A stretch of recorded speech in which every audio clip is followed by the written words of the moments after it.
അസ്സലാമു അലൈക്കും വറഹ്മത്തുള്ളാഹി വബറകാതുഹു. പ്രിയമുള്ള ഖുർആൻ പഠിതാക്കളെ,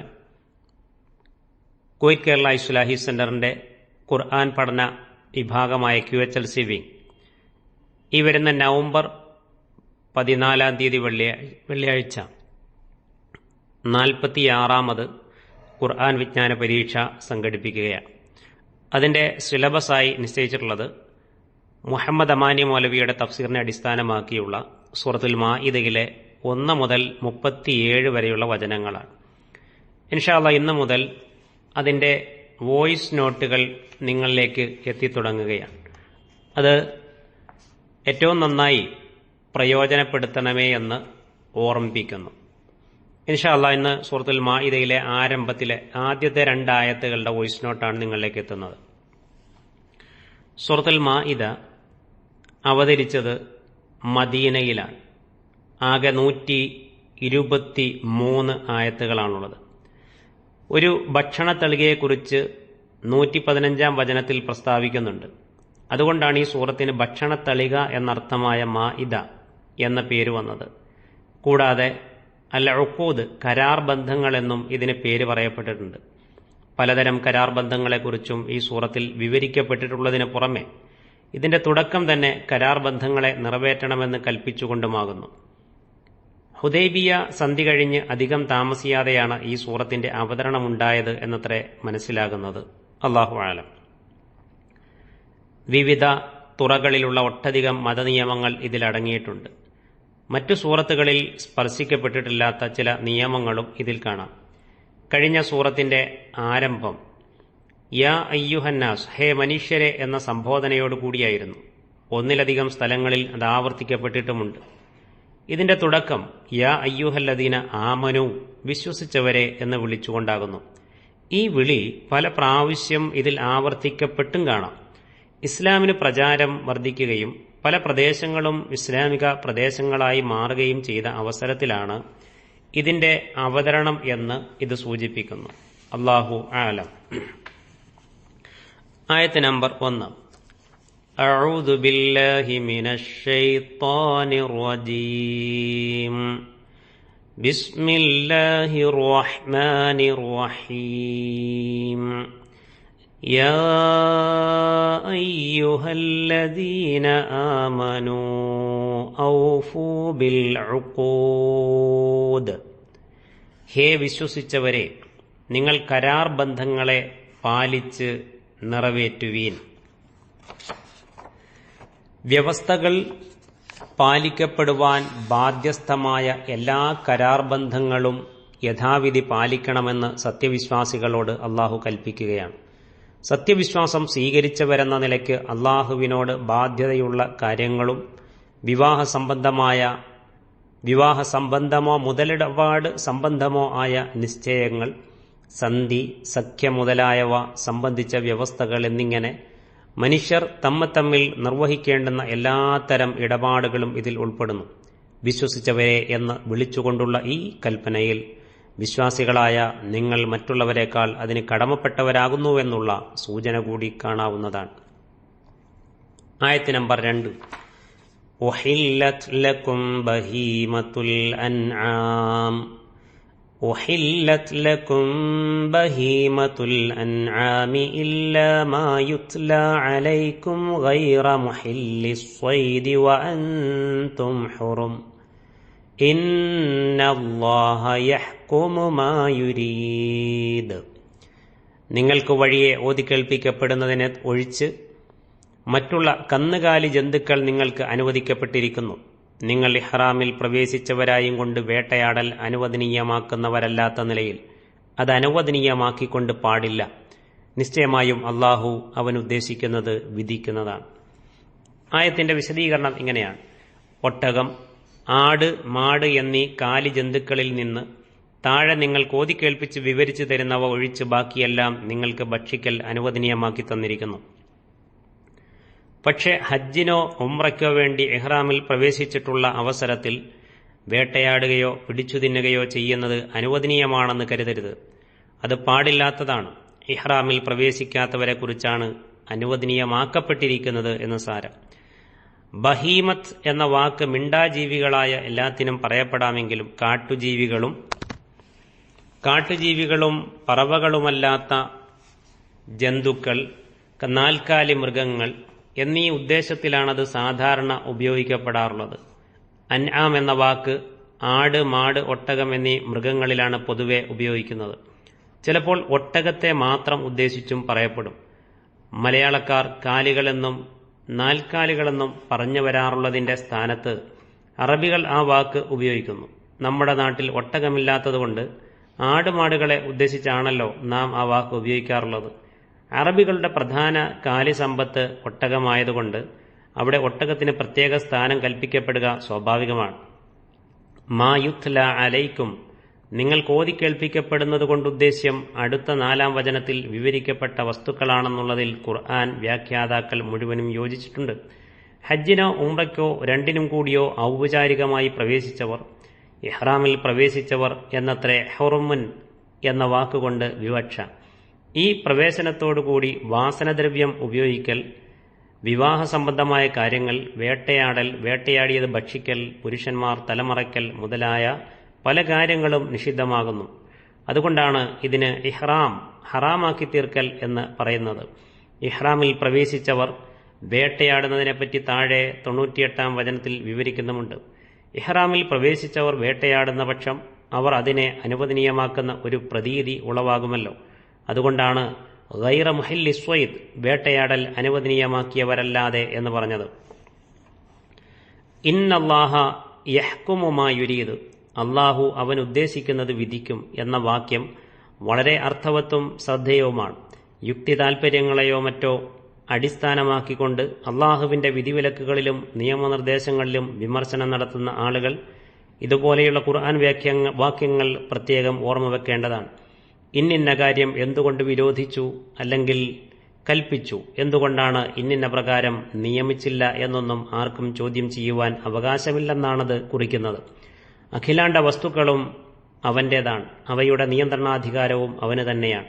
ചെറുതും വലുതും എന്നോ ഭൂതവർത്തമാന ഭാവി എന്നോ വ്യത്യാസമില്ലാതെ എല്ലാ കാര്യവും അറിയുന്നവനാണവൻ. മനുഷ്യൻ എത്ര തന്നെ പുരോഗമിച്ചാലും അവൻ സർവജ്ഞനോ ഭാവിയെക്കുറിച്ച് അറിയുന്നവനോ ആകുന്നതല്ല. മനുഷ്യരുടെ പൊതു നന്മ ഏതിലാണെന്നുള്ള സൂക്ഷ്മജ്ഞാനവും അള്ളാഹുവിന് മാത്രമേയുള്ളൂ. എന്നിരിക്കെ അള്ളാഹുവിന്റെ വിധി നിയമങ്ങളെക്കുറിച്ച് ചോദ്യം ചെയ്യുവാൻ മനുഷ്യന് എന്താണ് അർഹതയുള്ളത്? അള്ളാഹു എന്ത് കൽപ്പിച്ചുവോ എന്ത് വിരോധിച്ചുവോ അതിൽ മാത്രമായിരിക്കും നീതിയും യുക്തിയും. മനുഷ്യന്റെ നന്മയും അതിൽ തന്നെയായിരിക്കും തീർച്ച. അതിലടങ്ങിയ യുക്തിരഹസ്യങ്ങൾ കഴിവതും ആരാഞ്ഞറിയുവാൻ ശ്രമിക്കുകയാണ് മനുഷ്യരായ നാം ഓരോരുത്തരും ചെയ്യേണ്ടത്. അസ്സലാമു അലൈക്കും വറഹ്മത്തുള്ളാഹി വബറകാതുഹു. പ്രിയമുള്ള ഖുർആൻ പഠിതാക്കളെ, വിശുദ്ധ ഖുർആനിലെ സൂറത്തുൽ മാഇദയിലെ 3-ാം വചനവും അതിന്റെ വോയിസ് നോട്ടുമാണ് ഇന്ന് നിങ്ങളിലേക്ക് എത്തുന്നത്. അഊദു ബില്ലാഹി മിനശ് ശൈത്വാനിർ റജീം. യാ അയ്യുഹല്ലദീന ആമനൂ ലാ തുഹില്ലൂ ശആഇറല്ലാഹ്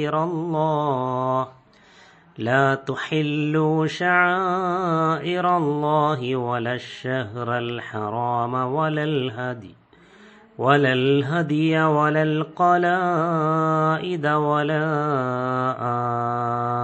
آمين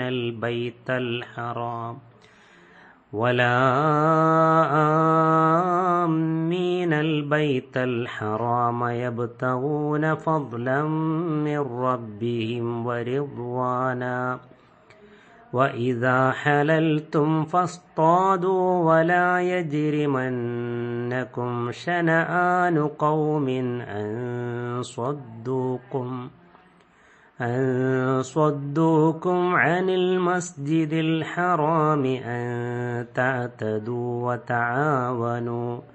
وتعاونوا على البر والتقوى ولا تعاونوا على الإثم والعدوان واتقوا الله إن الله شديد العقاب. അല്പം ദൈർഘ്യമുള്ള ഒരു ആയത്താണ് സൂറത്തുൽ മാഇദയിലെ 3-ാമത്തെ ആയത്ത്. ആയത്തിൻ്റെ അർത്ഥം ഇങ്ങനെയാണ്: ഹേ വിശ്വസിച്ചവരെ, അള്ളാഹുവിൻ്റെ മതചിഹ്നങ്ങളെ നിങ്ങൾ അനുവദനീയമാക്കി അനാദരിക്കരുത്.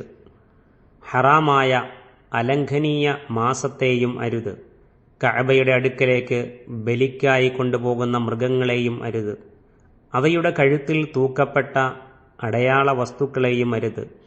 തങ്ങളുടെ റബ്ബിങ്കൽ നിന്നുള്ള അനുഗ്രഹവും പ്രീതിയും തേടിക്കൊണ്ട് ബൈത്തുൽ ഹറാമിനെ, അലംഘനീയമായ മന്ദിരത്തെ ഉന്നം വെച്ച് പോകുന്നവരെയും അരുത്. നിങ്ങൾ ഹലാലായാൽ, ഇഹ്റാമിൽ നിന്ന് ഒഴിവായാൽ നിങ്ങൾ വേട്ടയാടിക്കൊള്ളുക. ഒരു ജനതയോടുള്ള അമർഷം അവർ മസ്ജിദുൽ ഹറാമിൽ, അലംഘനീയമായ പള്ളിയിൽ നിങ്ങളെ തടഞ്ഞുവെച്ചുവെന്നതിനാൽ അതിക്രമം പ്രവർത്തിക്കുവാൻ നിശ്ചയമായും നിങ്ങളെ പ്രേരിപ്പിക്കുകയും ചെയ്യരുത്. പുണ്യത്തിലും ഭയഭക്തിയിലും നിങ്ങൾ പരസ്പരം സഹായിക്കുകയും ചെയ്യുവീൻ. കുറ്റത്തിലും അതിക്രമത്തിലും നിങ്ങൾ പരസ്പരം സഹായിക്കുകയും അരുത്. അള്ളാഹുവിനെ നിങ്ങൾ സൂക്ഷിക്കുകയും ചെയ്യുവീൻ. തീർച്ചയായും അള്ളാഹു ശിക്ഷാ നടപടി കഠിനമായുള്ളവനാണ്. ആയത്തിൻ്റെ വിശദീകരണം ഇങ്ങനെയാണ്: ഹ, റ, മീം എന്നീ അക്ഷരങ്ങൾ ഉൾക്കൊള്ളുന്ന ധാതുവിൽ നിന്ന് ഉത്ഭവിക്കുന്ന പദങ്ങളിൽ ഏതെങ്കിലും തരത്തിലുള്ള ഒരു മുടക്കിൻ്റെ അഥവാ തടസ്സത്തിൻ്റെ അർത്ഥമടങ്ങിയിരിക്കും. മുടക്കപ്പെട്ട വസ്തുവിൻ്റെ ദോഷത്തിൽ നിന്നും കൊള്ളരുതായ്മയിൽ നിന്നും ഉത്ഭവിക്കുന്നതോ അല്ലെങ്കിൽ അതിൻ്റെ പവിത്രതയിൽ നിന്നും ആദരണീയതയിൽ നിന്നും ഉത്ഭവിക്കുന്നതോ ആയിരിക്കാം ആ മുടക്കം. അതുകൊണ്ടാണ് കളവ്, വ്യഭിചാരം പോലെയുള്ള കാര്യങ്ങളെയും കളവ് മുതൽ പന്നിമാംസം പോലെയുള്ള വസ്തുക്കളെയും സംബന്ധിച്ച് ഹറാം എന്ന് പറയുമ്പോൾ അതിന് നിഷിദ്ധം, വിരോധം എന്നിങ്ങനെയും ആദരിക്കുകയും ബഹുമാനിക്കുകയും ചെയ്യപ്പെടേണ്ടുന്ന കാര്യങ്ങളെയോ വസ്തുക്കളെയോ സംബന്ധിച്ച് അതേ വാക്ക് പറയുമ്പോൾ അലംഘനീയം, പവിത്രം എന്നിങ്ങനെയും അർത്ഥം കൽപ്പിക്കപ്പെടുന്നത്. ഹുർമത്ത് എന്ന വാക്കിനും ഇതുപോലെ സമയോചിതം, നിഷിദ്ധത എന്നും അലംഘനീയത എന്നും അർത്ഥം വരും. ഹറമ എന്ന ക്രിയയ്ക്കും നിഷിദ്ധമാക്കി എന്നും അലംഘനീയമാക്കി എന്നിങ്ങനെയും അർത്ഥം മാറിവരും.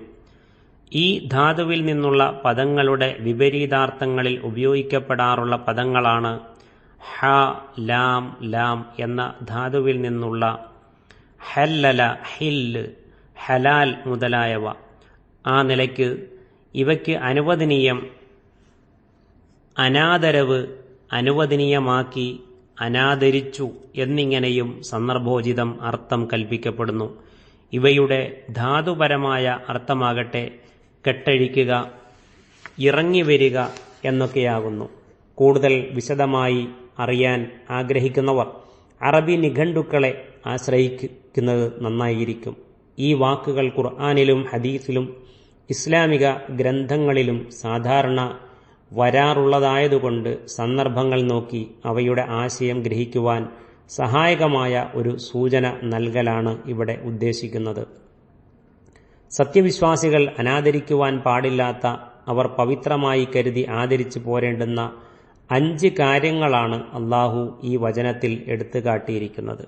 അതുമായി ബന്ധപ്പെട്ട വിശദീകരണം ഇൻഷാ അല്ലാഹ് നമുക്ക് അടുത്ത വോയിസ് നോട്ടിലൂടെ മനസ്സിലാക്കാം. അള്ളാഹു അനുഗ്രഹിക്കുമാറാവട്ടെ. അസ്സലാമു അലൈക്കും വറഹ്മത്തുള്ളാഹി വബറകാതുഹു. അസ്സലാമു അലൈക്കും വറഹ്മത്തുള്ളാഹി വബറകാതുഹു. പ്രിയമുള്ള ഖുർആൻ പഠിതാക്കളെ, വിശുദ്ധ ഖുർആനിലെ 5-ാം അധ്യായം സൂറത്തുൽ മാഇദയിലെ വോയിസ് നോട്ടുകളാണ് നിങ്ങളിലേക്ക് നവംബർ 14 നടക്കുന്ന പരീക്ഷയുടെ ഭാഗമായി എത്തിക്കൊണ്ടിരിക്കുന്നത്.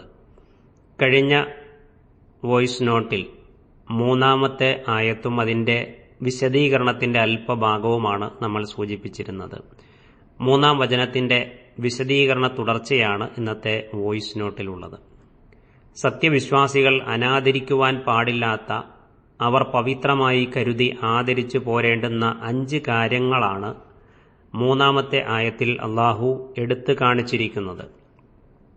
അതിലൊന്ന് ഷആഇറുല്ലാഹ്, അള്ളാഹുവിൻ്റെ ചിഹ്നങ്ങൾ.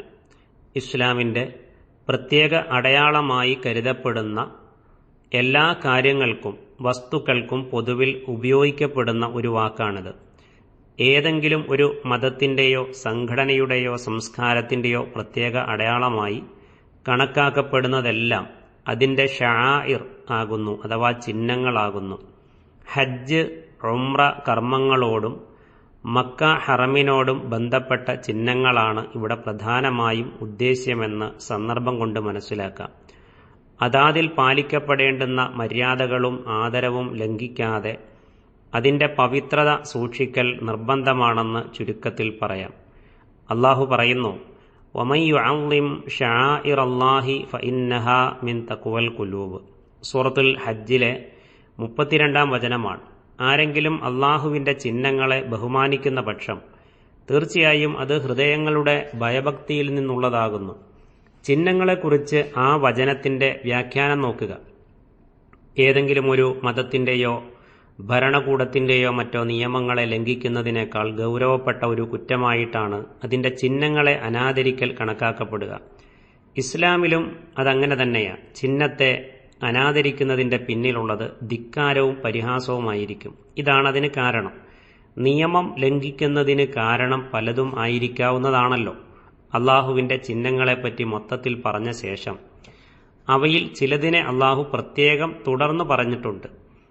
അതിൽ രണ്ടാമത്തത് അഷ്ഷഹറുൽ ഹറാം, ഹറാമായ അഥവാ അലംഘനീയമായ മാസം.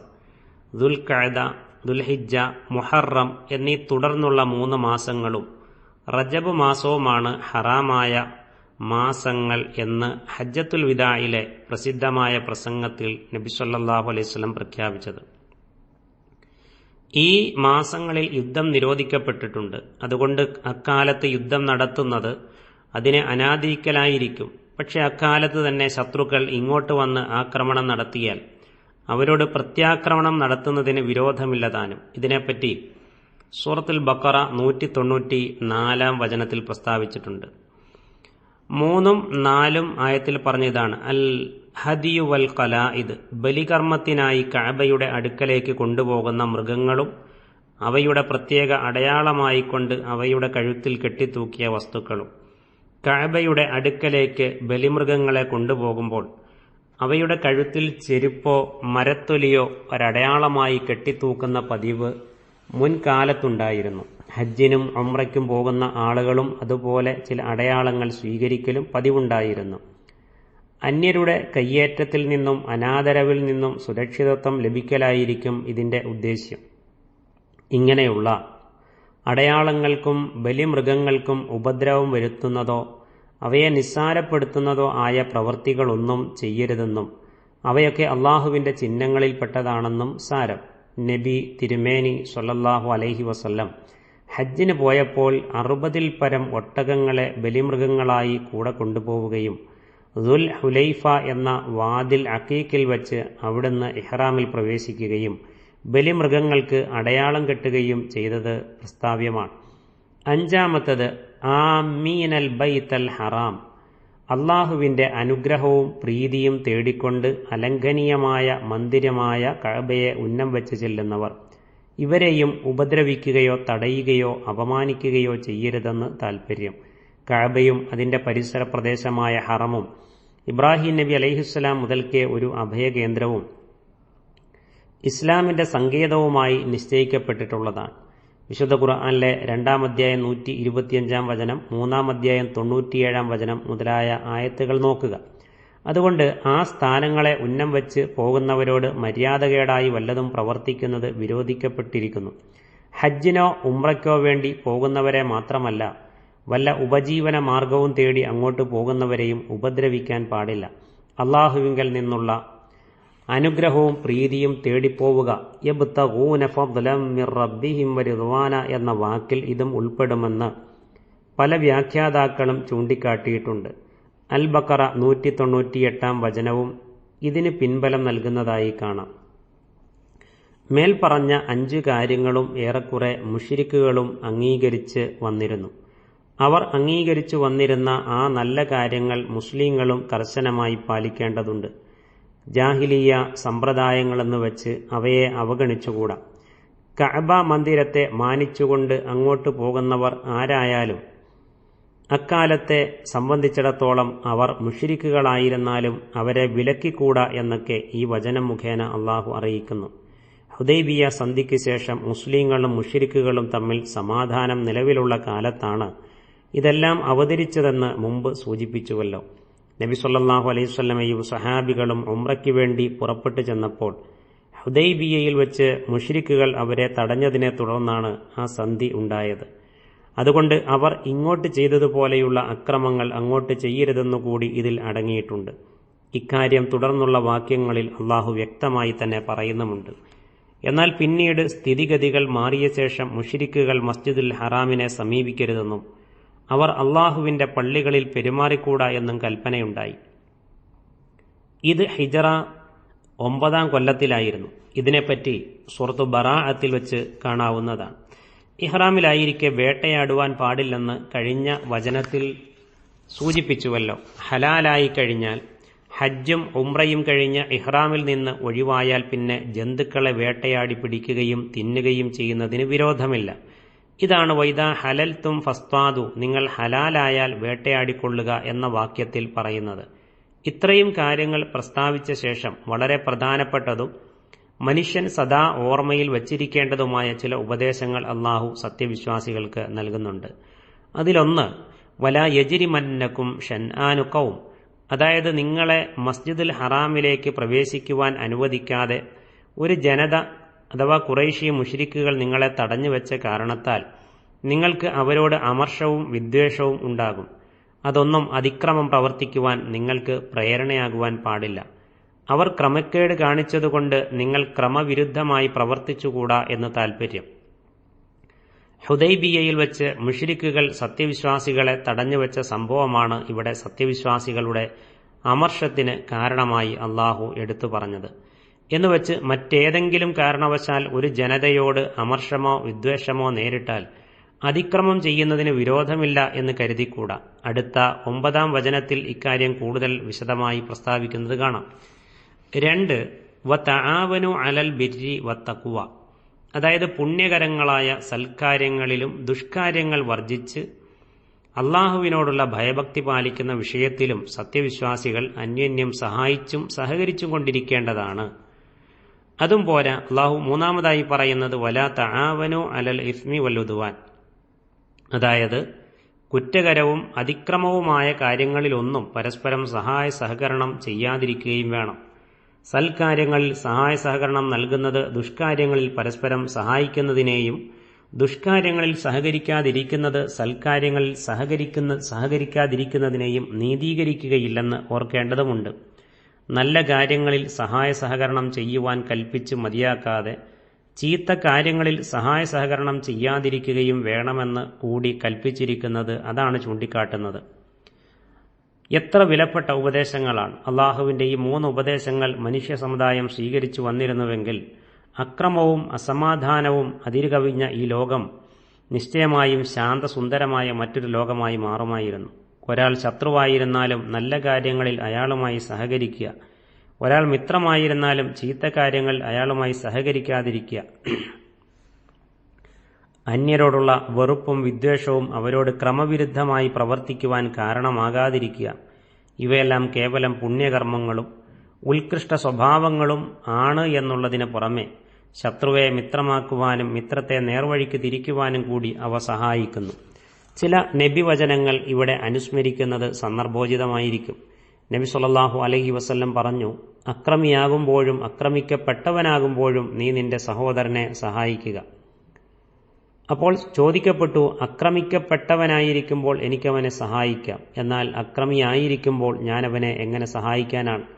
നബി ഉത്തരം പറഞ്ഞത് ഇങ്ങനെയാണ്: അവനെ നീ അക്രമത്തിൽ നിന്ന് തടയുകയും മുടക്കുകയും ചെയ്യണം, അതാണ് അവനുള്ള സഹായം. അബൂദാവൂദും സ്വഹീൽ ബുഖാരിയും ഒക്കെ ഉദ്ധരിച്ചിട്ടുള്ളതാണ്. 2 നബി സല്ലല്ലാഹു അലൈഹി വസല്ലം പറഞ്ഞു, മനുഷ്യരുമായി സമ്പർക്കം പുലർത്തുകയും അവരുടെ ഉപദ്രവത്തിൽ ക്ഷമ കൈക്കൊള്ളുകയും ചെയ്യുന്ന സത്യവിശ്വാസി ജനങ്ങളുമായി സമ്പർക്കം ഉണ്ടാക്കുകയും അവരുടെ ഉപദ്രവത്തിൽ ക്ഷമിക്കുകയും ചെയ്യാത്ത സത്യവിശ്വാസിയേക്കാൾ വമ്പിച്ച പ്രതിഫലം ലഭിക്കുന്നവനാണ്. 3 ഒരു അക്രമിയെ സഹായിക്കുവാൻ വേണ്ടി അവൻ അക്രമിയാണെന്നറിഞ്ഞും കൊണ്ട് അവന്റെ കൂടെ വല്ലവനും നടക്കുന്ന പക്ഷം അവൻ ഇസ്ലാമിൽ നിന്നും പുറത്തുപോയി. തൊബ്രാനി ഉദ്ധരിച്ച ഹദീസാണ്. മേൽപ്പറഞ്ഞ ഉപദേശങ്ങൾക്ക് ശേഷം അള്ളാഹുവിനെ സൂക്ഷിച്ചുകൊള്ളണമെന്നും അല്ലാത്ത പക്ഷം അവൻ കഠിനമായ ശിക്ഷാ നടപടി എടുക്കുന്നതാണെന്നും അള്ളാഹു തുടർന്നുള്ള ഭാഗങ്ങളിൽ ഓർമ്മപ്പെടുത്തുന്നത് കാണാം. വത്തഖുല്ലാഹ ഇന്നല്ലാഹ ഷദീദുൽ ഇഖാബ് എന്ന് പറഞ്ഞുകൊണ്ടാണ് ആ ആയത്ത് അവസാനിക്കുന്നത് എന്നുകൂടി നമ്മൾ മനസ്സിലാക്കുക. അസ്സലാമു അലൈക്കും വറഹ്മത്തുള്ളാഹി. അസ്സലാമു അലൈക്കും വറഹ്മത്തുള്ളാഹി വബറകാതുഹു.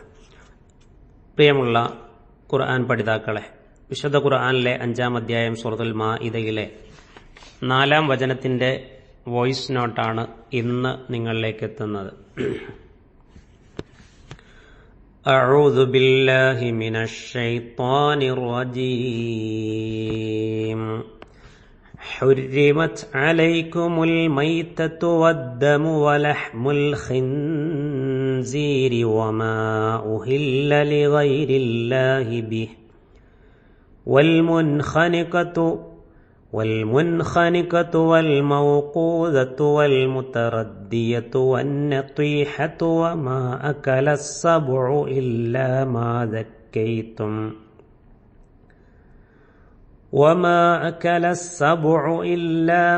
ذكيتم وما ذبح على النصب وأن تستقسموا بالأزلام ذلكم فسق. اليوم يئس الذين كفروا من دينكم فلا تخشوهم واخشون اليوم أكملت لكم دينكم وأتممت عليكم نعمتي ورضيت لكم الإسلام دينا فمن اضطر في مخمصة غير متجانف لإثم فإن الله غفور رحيم. ആയത്തിന്റെ അർത്ഥം ഇങ്ങനെയാണ്: നിങ്ങളുടെ മേൽ ശവവും രക്തവും പന്നിമാംസവും അല്ലാഹു അല്ലാത്തവർക്ക് വേണ്ടി ശബ്ദം ഉയർത്തപ്പെട്ടതും അഥവാ അറുക്കപ്പെട്ടതും നിഷിദ്ധമാക്കപ്പെട്ടിരിക്കുന്നു. കുടുങ്ങിച്ചത്തതും തല്ലിക്കൊല്ലപ്പെട്ടതും വീണുചത്തതും കുത്തേറ്റുചത്തതും ദുഷ്ടജന്തു തിന്നതും നിഷിദ്ധമാക്കപ്പെട്ടിരിക്കുന്നു, നിങ്ങൾ അറുത്തതൊഴികെ. ബലിപീഠത്തിങ്കൽ അഥവാ പ്രതിഷ്ഠകളുടെ അടുക്കൽ വെച്ച് അറുക്കപ്പെട്ടതും നിഷിദ്ധമാക്കപ്പെട്ടിരിക്കുന്നു. അമ്പുകോലുകൾ കൊണ്ട് നിങ്ങൾ ഓഹരി നോക്കലും അഥവാ ഭാഗ്യം നോക്കലും നിഷിദ്ധമാക്കപ്പെട്ടിരിക്കുന്നു, അത് തോന്നിയവാസമാകുന്നു. ഇന്നത്തെ ദിവസം നിങ്ങളുടെ മതത്തെക്കുറിച്ച് അവിശ്വസിച്ചവർ നിരാശപ്പെട്ടിരിക്കുകയാണ്. ഇനി നിങ്ങൾ അവരെ പേടിക്കരുത്, എന്നെ പേടിക്കുകയും ചെയ്യുവിൻ. ഇന്ന് നിങ്ങൾക്ക് നിങ്ങളുടെ മതം ഞാൻ പൂർത്തിയാക്കി തന്നിരിക്കുന്നു. എന്റെ അനുഗ്രഹം നിങ്ങൾക്ക് ഞാൻ പൂർണ്ണമാക്കി തരികയും ചെയ്തിരിക്കുന്നു. മതമായി ഇസ്ലാമിനെ ഞാൻ നിങ്ങൾക്ക് തൃപ്തിപ്പെട്ട് തരികയും ചെയ്തിരിക്കുന്നു. ഇനി വല്ലവനും കുറ്റത്തിലേക്ക് ചായ്വ് കാണിക്കുന്നവനല്ലാത്ത നിലയിൽ പട്ടിണിയിൽപ്പെട്ട് നിർബന്ധിതനായി തീരുന്ന പക്ഷം അപ്പോൾ അതിന് വിരോധമില്ല. തീർച്ചയായും അല്ലാഹു വളരെ പൊറുക്കുന്നവനും കരുണാനിധിയുമാകുന്നു. വിശദീകരണം ഇപ്രകാരമാണ്. 2-ാം വചനത്തിൽ കാലി ജന്തുക്കൾ നിങ്ങൾക്ക് അനുവദനീയമാക്കപ്പെട്ടിരിക്കുന്നുവെന്ന് പറഞ്ഞപ്പോൾ നിങ്ങൾക്ക് വഴിയെ ഓതിക്കേൾപ്പിക്കപ്പെടുന്നതൊഴികെ ഇല്ലാമാ യുത്ല അലൈക്കും എന്ന് പറഞ്ഞിരുന്നുവല്ലോ. ഈ വചനത്തിൽ വിവരിക്കപ്പെട്ടവയാണ് അതുകൊണ്ട് ഉദ്ദേശിക്കുന്നത്. ഇതിൽ ഭക്ഷിക്കൽ നിഷിദ്ധമാക്കപ്പെട്ടതായി പ്രസ്താവിക്കപ്പെട്ട ആദ്യത്തെ 4-നെയും ശവം, രക്തം, പന്നിമാംസം, അല്ലാഹു അല്ലാത്തവർക്ക് വേണ്ടി ശബ്ദം ഉയർത്തപ്പെട്ടത് അഥവാ അറുക്കപ്പെട്ടത് എന്നിവയെക്കുറിച്ച് സൂറത്തുൽ ബഖറ 173 മുമ്പ് പ്രസ്താവിച്ചിട്ടുണ്ട്. ആവശ്യമായ വിവരണവും അതിന്റെ വ്യാഖ്യാനത്തിൽ നൽകപ്പെട്ടിട്ടുണ്ട്. അതുകൊണ്ട് ഇവിടെ വീണ്ടും അത് ആവർത്തിക്കുന്നില്ല. അവിടെ പ്രസ്താവിക്കപ്പെട്ടിട്ടില്ലാത്ത ചില വസ്തുക്കൾ കൂടി ഇവിടെ പ്രസ്താവിക്കപ്പെട്ടിരിക്കുന്നു. ഇതാണവ. 1. അൽ മുൻഖനിഖത്തു, കുടുങ്ങിച്ചത്തത്. സ്വയം കുടുങ്ങിയതായാലും അല്ലെങ്കിലും ശരി, വല്ല കുടുക്കിലും പെട്ട് ശ്വാസം മുട്ടിച്ചത്തതെല്ലാം ഇതിൽ ഉൾപ്പെടുന്നു. 2. അൽ മൗഖൂദ, തല്ലിക്കൊല്ലപ്പെട്ടത്. വടി മുതലായ മൂർച്ചയില്ലാത്ത വസ്തുക്കൾ കൊണ്ട് അടിയേറ്റു ചത്തത്. 3. അൽ മുത്തറദ്ദിയ, വീണ് ചത്തത്. ഉയരത്തിൽ നിന്ന് കീഴ്പോട്ട് വീണോ കിണർ മുതലായ കുണ്ടുകളിൽ വീണോ ചത്തത്.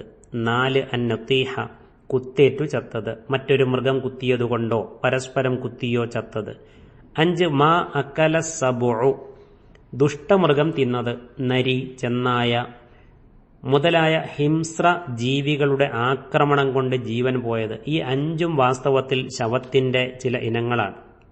സാധാരണഗതിയിൽ സ്വയം ചത്തതല്ലാതെ ഇങ്ങനെയുള്ള പ്രത്യേക കാരണങ്ങളാൽ ജീവനാശം വന്നവ ശവത്തിൽ ഉൾപ്പെടുമോ എന്ന് സംശയിക്കപ്പെടാമല്ലോ. ആ സംശയം അസ്ഥാനത്താണെന്നത്രേ ഈ വിശദീകരണം കാട്ടിത്തരുന്നത്.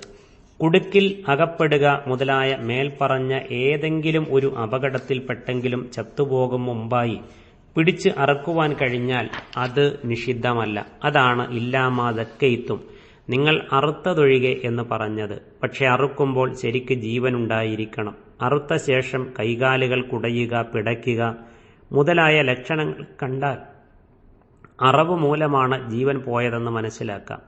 ഇല്ലാത്ത പക്ഷം അത് ശവത്തിൽപ്പെട്ടതായിരിക്കും. അറുത്താൽ വിരോധമില്ലെന്നുള്ളത് ആദ്യം പറഞ്ഞ 4നും ബാധകമല്ല. കാരണം അറവ് കൊണ്ട് ജീവൻ പോയത് ശവമായിരിക്കുകയില്ല. രക്തത്തെ സംബന്ധിച്ചിടത്തോളം അറവ് സാധ്യവുമല്ല. പന്നിയാകട്ടെ അറുത്താലും ഇല്ലെങ്കിലും നിഷിദ്ധം തന്നെ. പന്നിമാംസം ലഹ്മുൽ ഖിൻസീർ എന്ന് പേരെടുത്ത് പറഞ്ഞതിൽ തന്നെ അത് മനസ്സിലാക്കാം. കൂടാതെ അത് മ്ലേച്ഛമായതാണ്. ഫഇന്നഹു റിജ്സുൻ എന്ന് 6-ാം അധ്യായം 145-ാം വചനത്തിൽ അള്ളാഹു അതിനെ വിശേഷിപ്പിച്ചിട്ടുമുണ്ട്. അള്ളാഹു അല്ലാത്തവരുടെ നാമത്തിൽ അറുക്കപ്പെട്ടതും അള്ളാഹു അല്ലാത്തവരുടെ പേരിൽ നേർച്ച വഴിപാടാക്കപ്പെട്ടതും അങ്ങനെ തന്നെ. അത് ഷിർക്കിൽപ്പെട്ടതായതുകൊണ്ട് അറവ് നിമിത്തം അത് അനുവദനീയമാകുവാൻ പോകുന്നില്ല. അറവ് മൂലം ആ ഷിർക്കിനെ ദൃഢപ്പെടുത്തലായിരിക്കും ഉണ്ടായിത്തീരുക. സൂറത്തുൽ ബഖറയിലും മറ്റും പ്രസ്താവിക്കപ്പെട്ടിട്ടില്ലാത്ത ഒരു പുതിയ ഇനമാണ് ഇവിടെ 10ാമതായി പ്രസ്താവിക്കപ്പെട്ടിരിക്കുന്ന മാ ദുബിഹ അലൻ നുസുബ്, ബലിപീഠത്തിൽ അറുക്കപ്പെട്ടത്. ജാഹിലിയ കാലത്ത് കഅബയുടെ ചുറ്റുപാടിലുമായി കുറെ കല്ലുകൾ പ്രതിഷ്ഠിക്കപ്പെട്ടിരുന്നു. വിഗ്രഹങ്ങൾക്ക് വഴിപാടായി അറുക്കപ്പെടുന്ന ബലിമൃഗങ്ങൾ ആ കല്ലുകളുടെ അടുക്കൽ വെച്ചാണ് അറുക്കപ്പെട്ടിരുന്നത്. ഇത്തരം 360 കല്ലുകൾ അന്നവിടെ പ്രതിഷ്ഠിക്കപ്പെട്ടിരുന്നു എന്ന് പറയപ്പെടുന്നു. ഇന്നും ക്ഷേത്രങ്ങളിൽ ബലികർമ്മങ്ങൾ നടത്തുവാനായി സ്ഥാപിക്കപ്പെട്ട ബലിപീഠങ്ങൾ കാണാം. ചില മഹാത്മാക്കളുടെ കബർസ്ഥാനങ്ങളിലേക്ക് ആട്, കോഴി മുതലായവയെ നേർച്ചയാക്കുന്നതും അവിടെ കൊണ്ടുപോയി അറുക്കുകയും ചെയ്യുന്ന ഒരു സമ്പ്രദായം അന്ധവിശ്വാസത്തിൽ അടിയുറച്ച ചില മുസ്ലിങ്ങൾക്കിടയിൽ ഇന്നും പതിവുണ്ട്. ഇതെല്ലാം ഈ ഇനത്തിൽ ഉൾപ്പെട്ടതും തനി നിഷിദ്ധവുമാണ്. മാ ഉഹില്ല ലി ഗൈരില്ലാഹി ബിഹി, അള്ളാഹു അല്ലാത്തവർക്ക് വേണ്ടി ശബ്ദം ഉയർത്തപ്പെട്ടത് എന്ന് പറഞ്ഞതുകൊണ്ട് ഉദ്ദേശ്യം അള്ളാഹു അല്ലാത്തവരുടെ പേരിൽ അറുക്കപ്പെട്ടവയും അള്ളാഹു അല്ലാത്തവർക്ക് നേർച്ചയാക്കപ്പെട്ടവയുമാണെന്ന് സൂറത്തുൽ ബഖറയിൽ വെച്ച് നാം കണ്ടുവല്ലോ. എന്നിരിക്കെ അതുകൊണ്ട് മതിയാക്കാതെ മാ ദുബിഹ അലൻ നുസുബ്, ബലിപീഠത്തിങ്കൽ വെച്ച് അറുക്കപ്പെടുകയും എന്നുകൂടി പറഞ്ഞതിൽ നിന്ന് ഒരു കാര്യം വ്യക്തമാണ്. അതായത് ബലിപീഠങ്ങളിലോ ആ പേര് പറയപ്പെടുകയില്ലെങ്കിലും ബലിപീഠത്തിന്റെ സ്ഥാനം കൽപ്പിക്കപ്പെടുന്ന മറ്റു സ്ഥലങ്ങളിലോ വെച്ച് അറുക്കപ്പെടുന്ന പക്ഷം ആ അറുക്കപ്പെടുന്ന വസ്തു അതേ കാരണം കൊണ്ട് മാത്രം ഹറാമായി ഇരിക്കുന്നതാണ്. അറുക്കുമ്പോൾ അള്ളാഹുവിന്റെ പേര് പറഞ്ഞുവോ ബിസ്മി ചൊല്ലിയോ ഇല്ലേ എന്നോ അള്ളാഹുവിനോടുള്ള വഴിപാടായി അറുക്കപ്പെട്ടതാണോ ഇല്ലേ എന്നോ ഉള്ള വ്യത്യാസത്തിനൊന്നും ഇവിടെ പരിഗണനയില്ല. ഇമാം ഇബ്നു കസീർ റഹ്മഹുല്ലാ മുതലായവർ ഈ സംഗതി ഇവിടെ പ്രത്യേകം ചൂണ്ടിക്കാട്ടിയത് ശ്രദ്ധേയമാകുന്നു. അസ്സലാമു അലൈക്കും വറഹ്മത്തുള്ളാഹി വബറകാതുഹു. പ്രിയമുള്ള ഖുർആൻ പഠിതാക്കളെ, കുവൈറ്റ് കേരള ഇസ്ലാഹി സെന്റർ QHLC വിഭാഗം സംഘടിപ്പിക്കുന്ന 46ാമത് ഖുർആൻ വിജ്ഞാന പരീക്ഷ ഈ വരുന്ന നവംബർ 14-ാം തീയതി വെള്ളിയാഴ്ച നടക്കുകയാണല്ലോ. അതിന്റെ ഭാഗമായിട്ടാണ് സൂറത്തുൽ മാഇദയിലെ 1 മുതൽ 37 വരെയുള്ള ആയത്തുകളുടെ വോയിസ് നോട്ടുകൾ നിങ്ങളിലേക്ക് എത്തിക്കൊണ്ടിരിക്കുന്നത്. ഇന്ന് സൂറത്തുൽ മാഇദയിലെ 4-ാം വചനത്തിന്റെ വ്യാഖ്യാനം തുടർച്ചയാണ് നിങ്ങളിലേക്ക് എത്തുന്നത്. 4-ാം വചനത്തിന്റെ അർത്ഥവും അതിന്റെ വ്യാഖ്യാനങ്ങളിൽ നിന്ന് അല്പഭാഗവും നമ്മൾ കഴിഞ്ഞ വോയിസ് നോട്ടിലൂടെ അയച്ചിരുന്നു. അതിന്റെ തുടർച്ചയായിട്ടാണ് ഇന്ന് വോയിസ് നോട്ട് അയക്കുന്നത്. അറബികൾക്കിടയിൽ ഭക്ഷിക്കുക പതിവുണ്ടായിരുന്ന മ്ലേച്ഛങ്ങളായ 10 വസ്തുക്കളെ നിഷിദ്ധങ്ങളായി പ്രഖ്യാപിച്ചതിനെ തുടർന്ന് അവരിൽ പതിവുണ്ടായിരുന്ന മറ്റൊരു ദുരാചാരത്തെയും അള്ളാഹു നിഷിദ്ധമാക്കി പ്രഖ്യാപിക്കുന്നു. അതാണ് വഅൻ തസ്തഖ്സിമു ബിൽ അസ്ലാം, അമ്പുകോലുകൾ കൊണ്ട് ഓഹരി നോക്കലും അഥവാ ഭാഗ്യനിർഭാഗ്യവും ഗുണദോഷവും പരീക്ഷിക്കലും എന്ന് പറഞ്ഞത്. ഇതിന്റെ രൂപത്തെപ്പറ്റി ഒന്നിലധികം പ്രകാരത്തിലുള്ള നിവേദനങ്ങൾ കാണാം. മൊത്തത്തിൽ അതിന്റെ രൂപം ഇങ്ങനെയാണ്: മുൻഭാഗത്ത് മുനയും പിൻഭാഗത്ത് തൂവലും ഘടിപ്പിക്കാത്ത അമ്പിൻ തണ്ടുപോലെയുള്ള അല്പം കൊള്ളിക്കഷ്ണങ്ങളും ഓരോന്നിലും ചില പ്രത്യേക അടയാളങ്ങളും വച്ചിരിക്കും. അവ കൂട്ടിക്കിലുക്കി അതിൽ നിന്ന് ഒരു കൊള്ളി എടുക്കുക. അതിന്മേലുള്ള അടയാളത്തെ അടിസ്ഥാനമാക്കി ഭാഗ്യനിർഭാഗ്യങ്ങളും ഉദ്ദിഷ്ടകാര്യങ്ങളുടെ ഗുണദോഷ ഫലങ്ങളും തീരുമാനിക്കുക. അതിനുള്ള അംഗീകൃതവും മതപരവുമായ ഒരു മാർഗമായിട്ടാണ് അവർ ഇതിനെ കണക്കാക്കിയിരുന്നത്. അന്ധവിശ്വാസവും പ്രശ്നം നോക്കലുമാണിതെന്ന് മാത്രമല്ല, വിഗ്രഹങ്ങളുടെ ആശീർവാദങ്ങളോട് കൂടിയാണിത് നടത്തപ്പെടുന്നത്. ഇതൊക്കെ സൂചിപ്പിച്ചുകൊണ്ടാണ് അതിനെപ്പറ്റി ദാലികുൻ ഫിസ്കുൻ, അത് തോന്നിയവാസമാണ് എന്ന് അല്ലാഹു പ്രസ്താവിച്ചത്. ഈ വാക്ക് മേൽപ്പറഞ്ഞ 10 വസ്തുക്കളെയും ചൂണ്ടിക്കൊണ്ടുള്ളതായിരിക്കുവാനും സാധ്യതയുണ്ട്. അപ്പോൾ അവയിൽ ഓരോന്നും ഉപയോഗിക്കുന്നത് തോന്നിയവാസമാണ് എന്നായിരിക്കും അർത്ഥം. ഒന്നിലധികം പേർക്ക് തുല്യമായ അവകാശമോ അർഹതയോ ഉള്ള ഒരു വിഷയത്തിൽ ഏതെങ്കിലും ചിലർക്ക് മുൻഗണന നൽകുവാൻ പ്രത്യേക കാരണമില്ലാത്തപ്പോൾ അതിൽ നേരിടുന്ന തർക്കത്തിനൊരു പരിഹാരമായി ചിലപ്പോൾ നറുക്കെടുപ്പ് നടത്തുന്നതിന് ഇസ്ലാമിൽ അംഗീകാരം നൽകപ്പെട്ടിട്ടുണ്ട്. ഉദാഹരണമായി, നമസ്കാരത്തിൽ ഇമാമത്തിന് നേതൃത്വം വഹിക്കുന്നതിന് ഒരേ തരത്തിൽ അർഹരായ ഒന്നിലധികം ആളുകൾ ഉണ്ടായിരിക്കുകയും തർക്കം നേരിടുകയും ചെയ്താൽ നറുക്കുമൂലം അവരിൽ ഒരാളെ തീർച്ചപ്പെടുത്താവുന്നതാണ്. എന്നാൽ ഏതെങ്കിലും കാര്യത്തിൻ്റെയോ ആളുടെയോ ഭാഗ്യനിർഭാഗ്യങ്ങളെയോ ഗുണദോഷങ്ങളെയോ നിർണയിക്കുവാനുള്ള മാർഗമായി അത് അംഗീകരിക്കപ്പെട്ടിട്ടില്ല. അങ്ങനെയുള്ള എല്ലാത്തരം നറുക്കെടുപ്പുകളും ഷോഡതി, ചൂതാട്ടം, പ്രശ്നം വെക്കൽ, ശകുനം നോക്കൽ, ജ്യോത്സ്യം പറയൽ മുതലായവയും ഇസ്ലാമിൽ വിരോധിക്കപ്പെട്ടവയാകുന്നു. ഒരു കാര്യത്തിൽ പ്രവേശിക്കുന്നത് നന്നായിരിക്കുമോ ഇല്ലേ എന്ന് മുൻകൂട്ടി അറിയുവാനുള്ള സാഹചര്യങ്ങളില്ലാത്തപ്പോൾ വേണ്ടപ്പെട്ടത് തോന്നിപ്പിച്ചു തരുവാനും അതിൽ സഹായം നൽകുവാനും വേണ്ടി അള്ളാഹുവിനോട് പ്രാർത്ഥിക്കുക. ഇതാണൊരു മുസ്ലിമിന് ചെയ്യുവാനുള്ളത്. ഇതിന് ഏറ്റവും നല്ല രൂപം ഇന്നതാണെന്ന് നബി സല്ലല്ലാഹു അലൈഹി വസല്ലം നമുക്ക് പഠിപ്പിച്ചു തന്നിട്ടുമുണ്ട്. 2 റക്അത്ത് സുന്നത്ത് നിർബന്ധമായി നിശ്ചയിക്കപ്പെടാത്ത നമസ്കാരം നമസ്കരിക്കുക. അതിനുശേഷം അവനവൻ ഉദ്ദേശിക്കുന്ന കാര്യം യഥാർത്ഥത്തിൽ നല്ലതാണെങ്കിൽ അതിന് വേണ്ടുന്ന സഹായം നൽകുവാനും അല്ലാത്തപക്ഷം അതിൽ നിന്ന് തന്നെ ഒഴിവാക്കി തരുവാനും അള്ളാഹുവിനോട് ഹൃദയംഗമമായി പ്രാർത്ഥിക്കുക. ഇതാണ് അതിൻ്റെ ചുരുക്കം.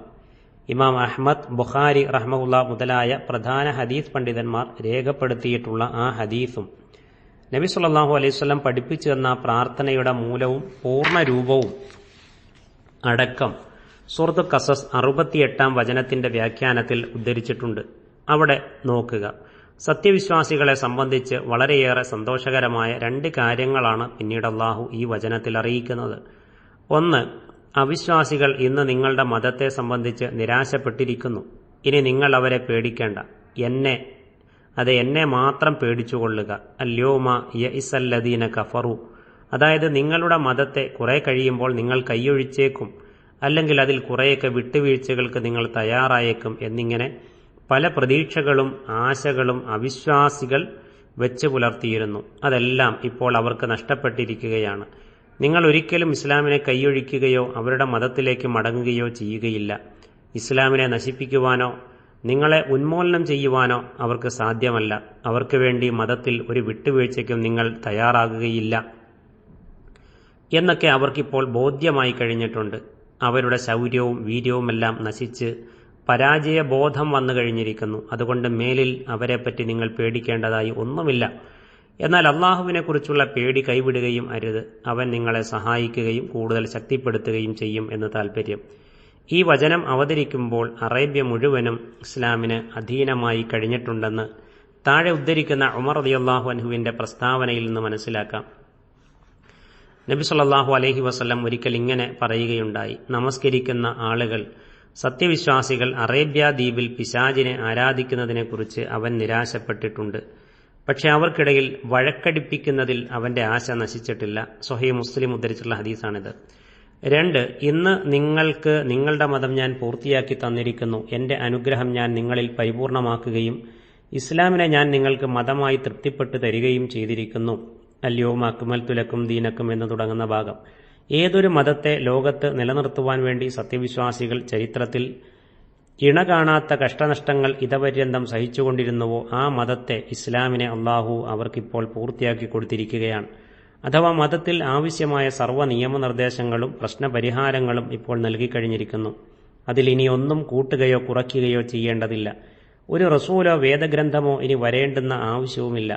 കാലദേശ വ്യത്യാസം കൂടാതെ മനുഷ്യ നന്മയ്ക്കാവശ്യമായതെല്ലാം അവതരിപ്പിച്ചു തന്നിട്ടുണ്ട്. ലോകത്ത് മതങ്ങൾ പലതുണ്ടെങ്കിലും അള്ളാഹു ഇഷ്ടപ്പെടുന്ന മതം ഇസ്ലാം ഒന്നു മാത്രമാണ്. അത് നൽകുക വഴി അവന്റെ പരിപൂർണമായ അനുഗ്രഹം അതിന്റെ അനുയായികളായ നിങ്ങൾക്ക് കിട്ടിക്കഴിഞ്ഞിരിക്കുന്നു. അതിലുപരിയായി ഒരനുഗ്രഹവും മനുഷ്യർക്ക് ലഭിക്കുവാനില്ല. എല്ലാ നന്മയുടെയും വിജയത്തിന്റെയും ഉറവിടം അതാണ് എന്നൊക്കെയുള്ള സന്തോഷ വാർത്തകളാണ് ഇതിൽ അടങ്ങിയിരിക്കുന്നത്. ഈ വചനം അവതരിച്ചതിന് ശേഷം ഏതാനും ചില ഖുർആൻ സൂക്തങ്ങളൊക്കെ അവതരിച്ചിട്ടുണ്ടെങ്കിലും നിയമപരമായ പുതിയ വിധികളൊന്നും പിന്നീട് അവതരിക്കുകയുണ്ടായിട്ടില്ല.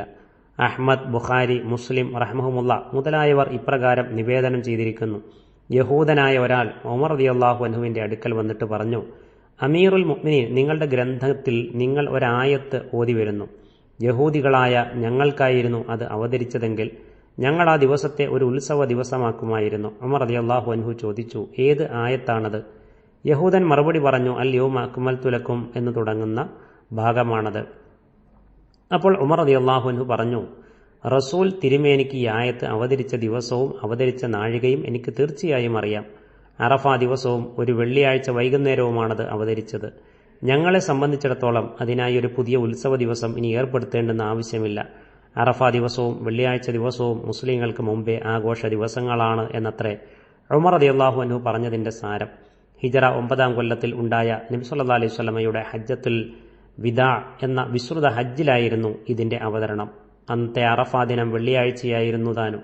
ഈ വചനം അവതരിച്ചതിന് ശേഷം നബി സല്ലല്ലാഹു അലൈഹി വസല്ലം 81 ദിവസമേ ജീവിച്ചിരുന്നിട്ടുള്ളൂ എന്ന് ഇബ്നു ജരീറും റഹിമഹുല്ല മറ്റും റിവായത്ത് ചെയ്തിട്ടുണ്ട്. ഭക്ഷിക്കുവാൻ പാടില്ലാത്ത വസ്തുക്കളെപ്പറ്റി വിവരിച്ചതിനെ തുടർന്നാണല്ലോ ഈ രണ്ട് കാര്യങ്ങളും അള്ളാഹു അറിയിച്ചിരിക്കുന്നത്. അപ്പോൾ അതിന് മുമ്പ് അവതരിച്ച നിയമങ്ങൾ പൊതുവിലും ഈ നിയമം പ്രത്യേകിച്ചും മാറ്റം വരാത്തതാണെന്നും അലംഘനീയമാണെന്നും വന്നു. ഇനി വല്ല പരിതസ്ഥിതിയിലും ആ നിഷിദ്ധമായ വസ്തുക്കളല്ലാതെ മറ്റൊന്നും ഭക്ഷിക്കുവാൻ കിട്ടാതെ പട്ടിണി കിടന്ന് കഷ്ടപ്പെടേണ്ടി വന്നാൽ എന്തു ചെയ്യും?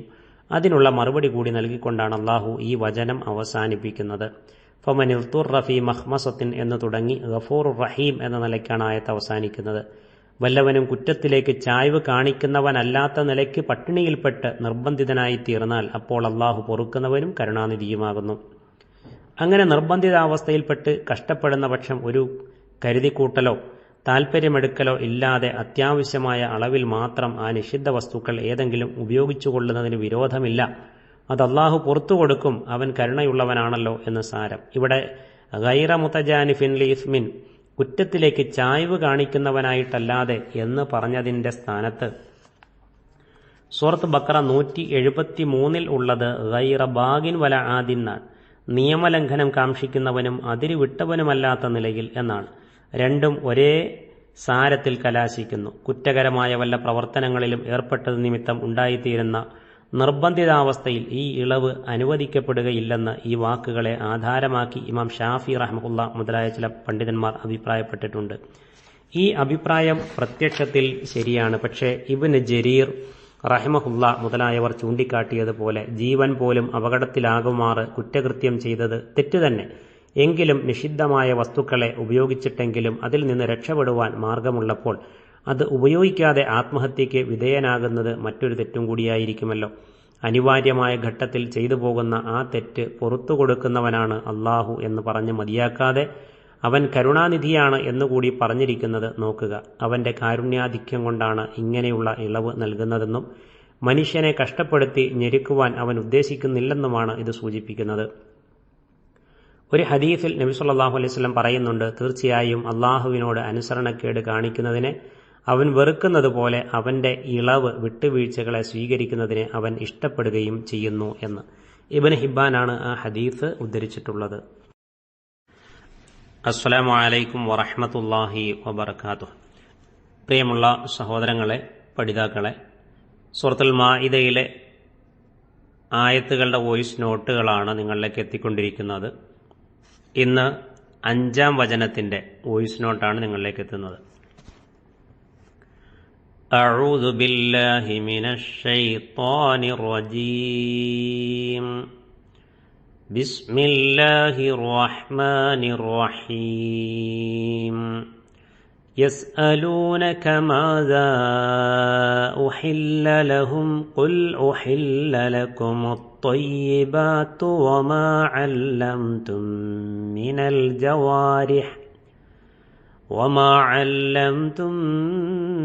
الجوارح مكلبين تعلمونهن مما علمكم الله فكلوا مما أمسكن عليكم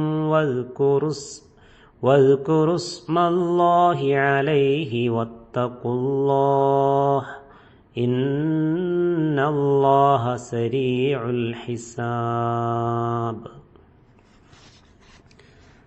അതിൻ്റെ അർത്ഥം ഇങ്ങനെയാണ്: നബിയെ, എന്താണ് അവർക്ക് അനുവദിക്കപ്പെട്ടിരിക്കുന്നത് എന്നവർ നിന്നോട് ചോദിക്കുന്നു. പറയുക, നല്ല വിശിഷ്ടമായ വസ്തുക്കൾ നിങ്ങൾക്ക് അനുവദിക്കപ്പെട്ടിരിക്കുന്നു. അല്ലാഹു നിങ്ങൾക്ക് പഠിപ്പിച്ചു തന്നതിൽ നിന്ന് ചിലത് പഠിപ്പിച്ചുകൊണ്ട് നിങ്ങൾ നായാട്ട് പരിശീലിപ്പിക്കുന്ന നിലയിൽ വേട്ടജന്തുക്കളിൽപ്പെട്ട വല്ലതിനെയും നിങ്ങൾ പഠിപ്പിക്കുന്നതായാൽ അപ്പോൾ അവ നിങ്ങൾക്കായി പിടിച്ച് തന്നതിൽ നിന്നും നിങ്ങൾ തിന്നുകൊള്ളുവീൻ. അതിൽ അല്ലാഹുവിൻ്റെ നാമം നിങ്ങൾ പറയുകയും ചെയ്യുവീൻ. നിങ്ങൾ അല്ലാഹുവിനെ സൂക്ഷിക്കുകയും വേണം. നിശ്ചയമായും അല്ലാഹു വേഗം വിചാരണ നടത്തുന്നവനാകുന്നു.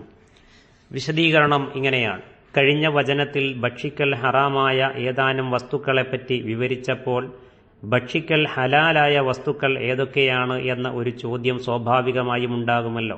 അതിന് ഈ വചനത്തിൽ അല്ലാഹു മറുപടി നൽകുന്നു. എന്നാൽ അനുവദനീയമായ വസ്തുക്കളുടെ ഒരു പട്ടിക നിരത്തുകയല്ല ഈ മറുപടിയിൽ അല്ലാഹു ചെയ്തിരിക്കുന്നത്. അനുവദിക്കപ്പെട്ടവയെ എണ്ണിപ്പറയുന്ന പക്ഷം ആ പട്ടിക നിഷിദ്ധ വസ്തുക്കളുടേതുപോലെ കേവലം ചെറുതായിരിക്കുകയില്ല, വളരെ നീണ്ടതു തന്നെയായിരിക്കും. അതുകൊണ്ട് അനുവദനീയമായ വസ്തുക്കളെ മനസ്സിലാക്കുവാൻ ഉതകുന്ന ഒരു പൊതുതത്വം ചൂണ്ടിക്കാട്ടുകയാണ് അല്ലാഹു ചെയ്തിരിക്കുന്നത്. നല്ല വിശിഷ്ടമായ വസ്തുക്കളെല്ലാം അനുവദനീയമാക്കപ്പെട്ടിരിക്കുന്നു എന്നത്രേ മറുപടി. നല്ലവ, പരിശുദ്ധമായവ, വിശിഷ്ടമായവ, ഹൃദ്യമായവ എന്നൊക്കെ സന്ദർഭമനുസരിച്ച് വിവർത്തനം നൽകാവുന്ന വാക്കാണ് അത്വയ്യിബാത്ത്. രുചികരമായ അഥവാ സ്വാദിഷ്ടമായ എന്നതിൻ്റെ സാക്ഷാൽ അർത്ഥം മ്ലേച്ഛതയിൽ നിന്നോ പാപത്തിൽ നിന്നോ ശുദ്ധമായിട്ടുള്ളവ എന്ന ഉദ്ദേശ്യത്തിലും അത് ഉപയോഗിക്കപ്പെടാറുണ്ട്. ഖുർആനിലും ഈ അർത്ഥത്തിൽ അല്ലെങ്കിൽ ഈ അർത്ഥങ്ങളിൽ അത് ഉപയോഗിക്കപ്പെട്ടിരിക്കുന്നു. ആദ്യം പറഞ്ഞ അർത്ഥമാണ് ഇവിടെ കൂടുതൽ യോജിക്കുന്നതും ഖുർആൻ വ്യാഖ്യാതാക്കൾ പൊതുവെ സ്വീകരിച്ചിട്ടുള്ളതും. എന്നാൽ അങ്ങനെയുള്ള വസ്തുക്കൾക്ക് ഒരു നിർവചനമോ പരിധിയോ നിശ്ചയിക്കുന്നതിൽ പണ്ഡിതന്മാർക്കിടയിൽ വ്യത്യസ്തമായ വീക്ഷണഗതികൾ കാണാം. അത് കേവലം സ്വാഭാവികമാണ് താനും. ശുദ്ധ പ്രകൃതിക്കാരും നാഗരികതയും സംസ്കാരവും സിദ്ധിച്ചവരുമായ ജനങ്ങൾക്കിടയിൽ വെറുപ്പും അറപ്പും തോന്നപ്പെടാത്തതെല്ലാം ത്വയ്യിബാത്തിൽ പെടുമെന്നാണ് ഭൂരിപക്ഷ അഭിപ്രായവും കൂടുതൽ യുക്തമായതും എന്ന് വേണമെങ്കിൽ പറയാം. ഖുർആൻ അവതരിച്ച കാലത്തെ അറബികളുടെ പൊതുനിലയാണ് പരിഗണിക്കപ്പെടേണ്ടത് എന്നും മറ്റും വേറെയും അഭിപ്രായങ്ങളുണ്ട്. ഏറ്റക്കുറവുണ്ടായിരിക്കുമെങ്കിലും ആ അഭിപ്രായങ്ങളൊന്നും തന്നെ വിമർശനങ്ങളിൽ നിന്നൊഴിവല്ല. ഏതായാലും അല്ലാഹു നിഷിദ്ധമാക്കിയിട്ടുള്ള വസ്തുക്കളിൽ അടങ്ങിയ വ്യക്തമായ ദോഷവശങ്ങൾ ഇല്ലാത്തതും അവ നിഷിദ്ധമാക്കുവാൻ കാരണമായ തത്വങ്ങൾ ഉൾക്കൊള്ളാത്തവയും ആയിരിക്കുമ്പോഴേ അവയ്ക്ക് ത്വയ്യിബാത്ത് എന്ന് പറയാവൂ. ഇതിൽ ആർക്കും തർക്കത്തിന് അവകാശമില്ല. നല്ലതും വിശിഷ്ടവുമായ കാര്യങ്ങൾ അനുവദനീയമായിരിക്കുക, ചീത്തയും അശുദ്ധവുമായ കാര്യങ്ങൾ നിഷിദ്ധമായിരിക്കുക എന്നുള്ളത് ഇസ്ലാമിലെ മൗലികമായ ഒരു പൊതുതത്വമത്രേ. റസൂൽ തിരുമേനി സ്വല്ലല്ലാഹു അലൈഹി വസല്ലമയുടെ ദൗത്യോദ്യമങ്ങൾ വിവരിക്കുന്ന കൂട്ടത്തിൽ അല്ലാഹു പറയുന്നു: വയുഹില്ലു ലഹുമുത് ത്വയ്യിബാത്തു വയുഹർരിമു അലൈക്കുമുൽ ഖബായിസ്. സൂറത്തുൽ അറാഫിലെ 157 വചനമാണ്. അദ്ദേഹം അവർക്ക് നല്ല വിശിഷ്ടമായവയെ അനുവദനീയമാക്കി കൊടുക്കുകയും ദുഷിച്ച് ചീത്തയായവയെ അവരിൽ നിഷിദ്ധമാക്കുകയും ചെയ്യും. ഒരു വാസ്തവം ഓർക്കേണ്ടതുണ്ട്: അല്ലാഹുവോ അവന്റെ റസൂലോ ഒരു കാര്യം നിഷിദ്ധമാണെന്ന് വിധിച്ചാൽ പിന്നെ അത് നല്ലതെന്നോ പരിശുദ്ധമായതെന്നോ വിധിക്കുവാനും കണക്കാക്കുവാനും ആർക്കും അവകാശമില്ല. നേരെ മറിച്ച് ഒരു കാര്യം അനുവദനീയമാണെന്ന് അല്ലാഹുവും റസൂലും വിധിച്ചാൽ പിന്നെ അത് ചീത്തയോ അശുദ്ധമോ എന്ന് പറയുവാനും ആർക്കും നിവൃത്തിയില്ല. അല്ലാഹുവും റസൂലും ഒന്ന് നിഷിദ്ധമാക്കിയാൽ അത് ദുഷിച്ചതും അല്ലാഹുവും റസൂലും അനുവദനീയമാക്കിയാൽ അത് വിശിഷ്ടമായതും തന്നെ, അതിൽ സംശയമേയില്ല.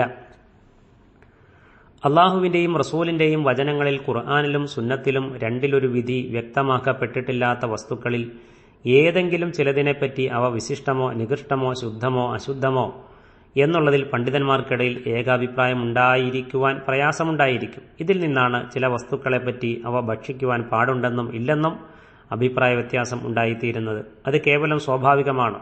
അതുകൊണ്ട് സംശയം നേരിടുമ്പോൾ അള്ളാഹുവിന്റെയും റസൂലിന്റെയും പ്രസ്താവനകളും അവയിലടങ്ങിയ തത്വങ്ങളും ആസ്പദമാക്കി കൂടുതൽ സൂക്ഷ്മവും സുരക്ഷിതവുമായ അഭിപ്രായം സ്വീകരിക്കലാണ് ഈ വിഷയത്തിൽ കരണീയമെന്ന് ചുരുക്കത്തിൽ പറയാം. ഭക്ഷിക്കുവാൻ അനുവദിക്കപ്പെട്ടവയെപ്പറ്റി മൊത്തത്തിൽ പ്രസ്താവിച്ച ശേഷം വേട്ടജന്തുക്കൾ പിടിച്ചുകൊണ്ടുവരുന്നവ ജീവികളെപ്പറ്റി അള്ളാഹു പ്രത്യേകം ഉണർത്തിയിരിക്കുന്നു. അവ ശവങ്ങളുടെ കൂട്ടത്തിൽ പെടുമോ എന്ന് സംശയിക്കപ്പെടുവാൻ ന്യായമുണ്ടല്ലോ. അള്ളാഹു മനുഷ്യർക്ക് പലതരം അറിവുകളും നൽകി അനുഗ്രഹിച്ചിട്ടുണ്ട്. നായാട്ട് നടത്തി ഭക്ഷ്യവസ്തുക്കളെ സമ്പാദിക്കുവാനും അതിനായി ചില മൃഗങ്ങളെയും പക്ഷികളെയും നായാട്ട് പരിശീലിപ്പിക്കുവാനുമുള്ള അറിവും അക്കൂട്ടത്തിൽ ചിലതത്രേ. അങ്ങനെ പരിശീലിപ്പിച്ച ജന്തുക്കൾ അവയുടെ സ്വന്താവശ്യാർത്ഥമല്ലാതെ അവയുടെ യജമാനന്മാരുടെ ആവശ്യാർത്ഥം വല്ല ജീവികളെയും പിടിച്ചുകൊണ്ടുവന്ന് കൊടുത്താൽ അവ ചത്തുപോയിട്ടുണ്ടെങ്കിൽ തന്നെയും അത് ഭക്ഷിക്കാവുന്നതാണ് എന്ന് അള്ളാഹു അറിയിക്കുന്നു. വേട്ടജന്തുക്കൾ എന്ന് പറഞ്ഞതിൽ വേട്ടയ്ക്കു ഉപയോഗിക്കുന്ന നായ, നരി, പ്രാപ്പിടിയൻ മുതലായ മൃഗങ്ങളും പക്ഷികളും ഉൾപ്പെടും. നിങ്ങൾക്കായി പിടിച്ചുകൊണ്ടുവന്നത് മാ അംസക്ന അലൈക്കും എന്ന് പറഞ്ഞതിന്റെ ഉദ്ദേശ്യം അവയുടെ സ്വന്തം ആവശ്യത്തിനു വേണ്ടി പിടിച്ചതാവരുത്, അവയെ വിട്ടയച്ച യജമാനു വേണ്ടിയായിരിക്കണം പിടിച്ചത് എന്നുമാകുന്നു. പരിശീലനം നൽകുന്നതിന്റെ ഉദ്ദേശ്യവും അതാണല്ലോ. പരിശീലിക്കപ്പെടാത്ത നായ മുതലായ ജന്തുക്കൾ വല്ല ജീവിയെയും പിടിച്ചുകൊണ്ടുവന്നാൽ അവ ചത്തുപോയിട്ടുണ്ടെങ്കിൽ നിഷിദ്ധമാണെന്ന് ഈ വചനത്തിൽ നിന്ന് വ്യക്തമാണ്. ഉരുവിൽ നിന്ന് അതിനെ കടിച്ചുകൊണ്ടുവന്ന വേട്ടജന്തു ഒട്ടും ഭക്ഷിക്കാതിരിക്കലാണ് അത് യജമാനന്റെ കൽപ്പനപ്രകാരം പിടിച്ചതാണെന്നുള്ളതിന് തെളിവ് എന്നത്രേ അധികപക്ഷ പണ്ഡിതന്മാരുടെയും അഭിപ്രായം. ഹദീസും അതിനെയാണ് ബലപ്പെടുത്തുന്നത്. അദീ ഇബ്നു ഹാത്തിം റളിയല്ലാഹു അൻഹു പ്രസ്താവിച്ചതായി ബുഖാരിയും മുസ്ലിമും ഇപ്രകാരം ഉദ്ധരിച്ചിരിക്കുന്നു. ഞാൻ പറഞ്ഞു, അള്ളാഹുവിന്റെ റസൂലെ, പഠിപ്പിക്കപ്പെട്ട അഥവാ പരിശീലിപ്പിക്കപ്പെട്ട നായകളെ ഞാൻ ഉരുക്കളിലേക്ക് വിട്ടയക്കുന്നു. ഞാൻ അള്ളാഹുവിന്റെ നാമം പറയുകയും ചെയ്യുന്നു. ഇതിന്റെ വിധി എന്താണ്? തിരുമേനി പറഞ്ഞു, നിന്റെ പഠിപ്പിക്കപ്പെട്ട നായയെ നീ വിട്ടയക്കുകയും അള്ളാഹുവിന്റെ നാമം പറയുകയും ചെയ്താൽ അത് നിനക്ക് വേണ്ടി പിടിച്ചുകൊണ്ടുവന്ന് തന്നതിൽ നിന്നും നീ ഭക്ഷിച്ചുകൊള്ളുക. ഞാൻ ചോദിച്ചു, അവ ഉരുവിനെ കൊന്നുവെങ്കിലോ? തിരുമേനി പറഞ്ഞു, അവ കൊന്നാലും വിരോധമില്ല. പക്ഷെ ആ നായകളിൽ പെട്ടതല്ലാത്ത വല്ല നായയും അതിൽ പങ്കു ചേരാതിരുന്നെങ്കിൽ മാത്രം. കാരണം നീ നിന്റെ നായയുടെ പേരിൽ മാത്രമാണല്ലോ അള്ളാഹുവിന്റെ നാമം പറഞ്ഞിട്ടുള്ളത്, മറ്റൊന്നിന്റെ പേരിൽ നീ നാമം പറഞ്ഞിട്ടില്ലല്ലോ. ഞാൻ ചോദിച്ചു, ഞാൻ കത്തിയമ്പ് മിഅറാദുകൊണ്ട് ഉരുവിനെ എയ്യുന്നു, അങ്ങനെ അതെനിക്ക് കിട്ടുന്നു, ഇതിന്റെ വിധിയോ? തിരുമേനി പറഞ്ഞു, നീ മിഅറാദുകൊണ്ട് എയ്തിട്ട് അത് അതിന്റെ മൂർച്ചയുള്ള ഭാഗം തട്ടി കീറി മുറിപ്പെടുത്തിയാൽ നീ ഭക്ഷിച്ചുകൊള്ളുക. അതല്ല, അതിന്റെ ഘനം കൊണ്ട് ആപത്ത് ബാധിച്ചതായാൽ അത് തല്ലിക്കൊല്ലപ്പെട്ടതുമായിരിക്കും, നീ ഭക്ഷിക്കരുത്. മറ്റൊരു റിവായത്തിൽ ഇങ്ങനെയാണുള്ളത്, നിന്റെ നായയെ അയക്കുമ്പോൾ നീ അള്ളാഹുവിന്റെ നാമം പറയുക. എന്നിട്ട് അത് നിനക്കായി പിടിച്ചുകൊണ്ടുവരുന്ന പക്ഷം അത് ആ ഒരു ജീവനുള്ളതായി കണ്ടാൽ നീ അതിനെ അറുക്കുക. കൊല്ലപ്പെട്ടതായി കാണുകയും അതിൽ നിന്ന് കൊണ്ടുവന്ന വേട്ടജന്തു തിന്നാതിരിക്കുകയും ചെയ്താൽ അത് നീ തിന്നുകൊള്ളുക. നായ അതിനെ പിടിക്കുന്നത് അതിന്റെ അറവാകുന്നു.